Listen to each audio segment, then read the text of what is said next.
So, I've been experiencing actually for quite a while a sense of being able to just rest in awareness and let things come directly in. And it's like my mind gets kind of put over, I can still use it, but I'm really understanding the difference between having that be central and everything kind of coming through that program. So wonderful way to put it, by the way. Great image, because it very much is like that, isn't it? Then your mind's like a tool you can use when you need it, to, the creative power that it has, but you're not filtering everything through it. And that experience of not filtering is wonderful. It's like very full, very empty. So I feel like that evolution in me is going very, very well. And there's this parallel part of suffering that really has not changed very much. And I'm asking myself about that. What is it that keeps pulling me into this suffering? Right. And just lately, I've been going into therapy, EMDR, which is focused on trauma. And it's been very surprising, very helpful. And I wanted to ask you about that. My sense is that I've been carrying a burden from the past that I could not get to. I could not bring it into enough presence and feel it and work with it that it could be healed. And EMDR, for some, it's amazing in that it seems to open that box, and I can feel it directly, like right in, I can feel it, and then it heals. It's very natural. It can be a really powerful door opener, especially for stuff from our past and various traumas and stuff. Exactly. Very powerful door opener. Sure.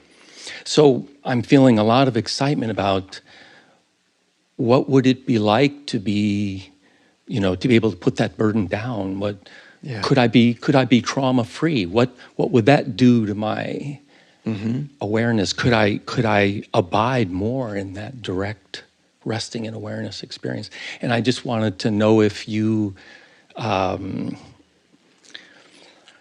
don't know, just that relationship between being stuck in a separate self and suffering and trauma.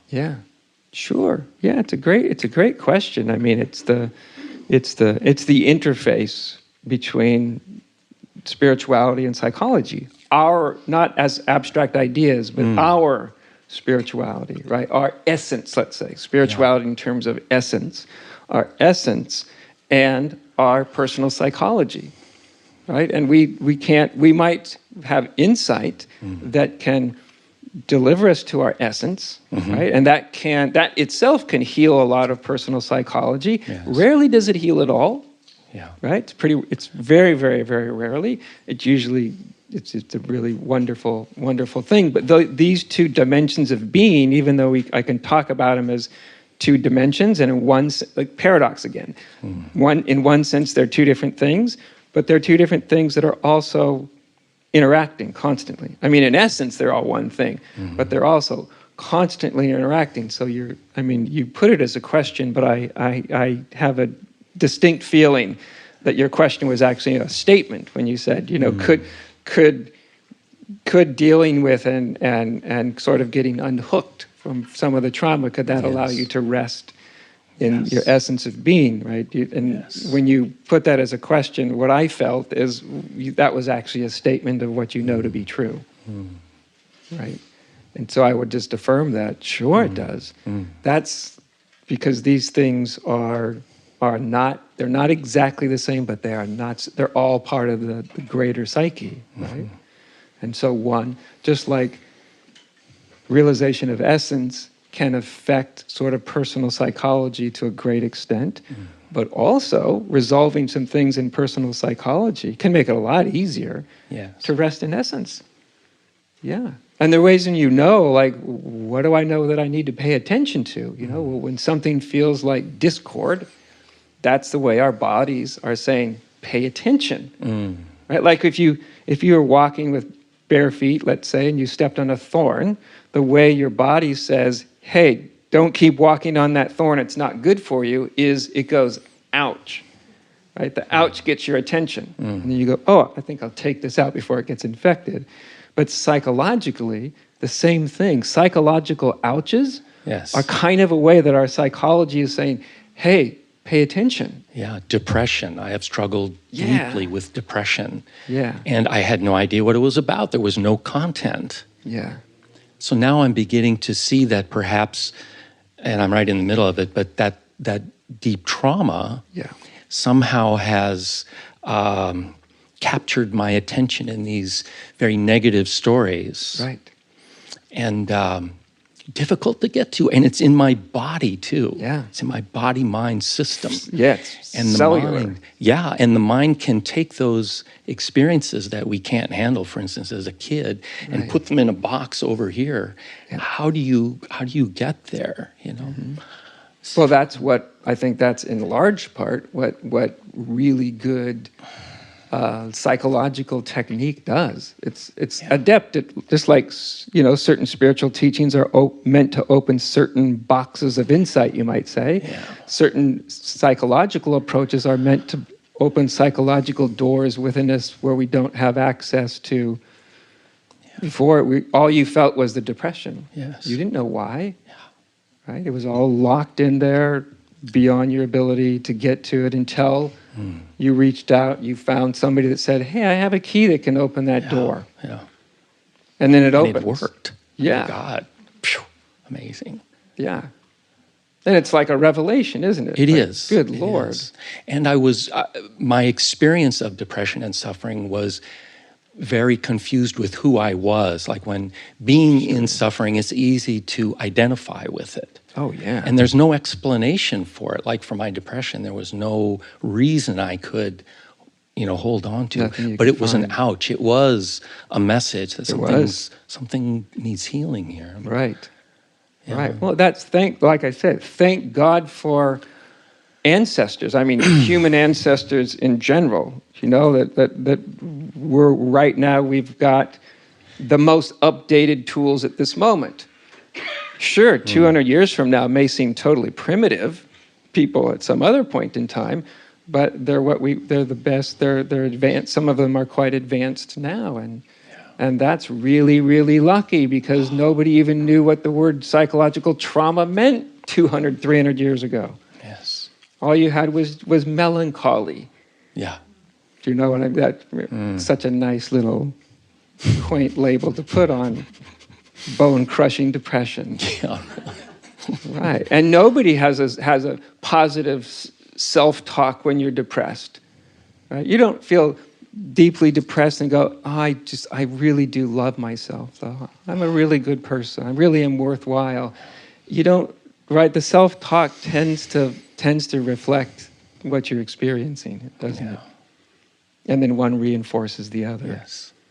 Yeah. And it's like looking at the world through those eyes, through the trauma, and feeling the world through that trauma. Yes. And for me to suddenly begin to see, oh, that's the trauma. Here's right now. Here's me, not that. Right. Right. Which I think is just so important to see that while there's such a power in being able to acknowledge it for what it is, right? Oh, that trauma, and there's episodes that happen that were overwhelming and all that. And when you can do that, then that's not, the paradox is, in one sense, it's intimate, and so you're acknowledging it, but it doesn't define you, right? No. It's something that happened to you. No. It's not you. Right, it's tricky right there, right? Because sometimes people, not you, you're not doing this, but I've had people that will go, well, it's not me, and they'll try to dismiss it. Like, well, good try, but that doesn't really, it's not you, but okay, if it's not you as an essence, well, you're all the more free then to meet it and free it up then, right? Yeah. Big difference between the conceptual and the experience. Light years. Yeah, we're lucky, actually, in the modern day that we do have, there's more tools in the toolbox than we've ever had. And that's pretty cool. I think, yeah, you once said that you used to go to a coffee shop and consider things that were bugging you, and you somehow worked on them. Questions I had. Questions. Yeah. Okay. And you were able to complete them in some way, and they didn't keep coming back. Right. Were you doing trauma work? Is that what you're... Not really, no. No. Before I got into spirituality, though, I probably read somewhere on the order of 200 to 300 books on psychology. Oh, wow. And very few of them were pop psychology. Like a lot of them were college level textbooks and stuff like that. So it was a real interest of mine. And, you know, reading about it isn't the same as going to a psychologist, but, you know, I was reading about it and I was utilizing the techniques that were there for anything that would come up. So I was lucky in the sense I had a lot of those tools in my arsenal. I had a lot of, even conceptually, the way things psychologically work in their psyche. And actually, when I started college, I thought I was going to be a psychologist. Right? And then I started to go to psychology classes, most of which I already knew because I had done so much reading in psychology. And I realized that, I guess for me, I wasn't drawn because I didn't know why I wasn't drawn, but little did I know at that time that I had this sort of other little, you know, enlightenment thing gnawing at the back of me, but I didn't know what the heck that was. But all I just knew was that that just kept redirecting my attention. But I've always felt very, very grateful that I had done a lot of that study, and not only for myself, but my goodness, has it come in handy as a teacher. And I'm not a psychologist, and I'm not as trained as a psychologist, but what those 200 or 300 books sure did help a lot. Yeah. Yeah, because even in Zen, you know, there's a really common, it's probably breaking down in the modern day, but, you know, there was, not till very long ago, you know, you'd ask most Zen teachers, you know, can sitting on the cushion and meditating and having awakening experiences and all that, can that cure like every psychological difficulty? And most of them will go, oh yeah, sure it can. Yeah. And they would actually believe it. And they were completely and absolutely wrong. Even with all their great enlightenment experiences, they were totally wrong. Sometimes it can. Yeah. And then sometimes, like, it's just like, well, the keys aren't in that arsenal.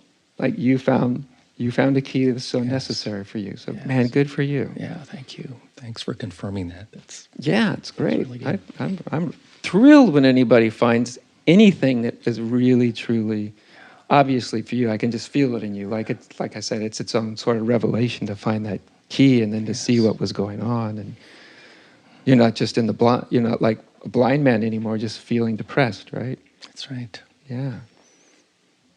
Yeah. Thank you. You're welcome. Nice to talk with you.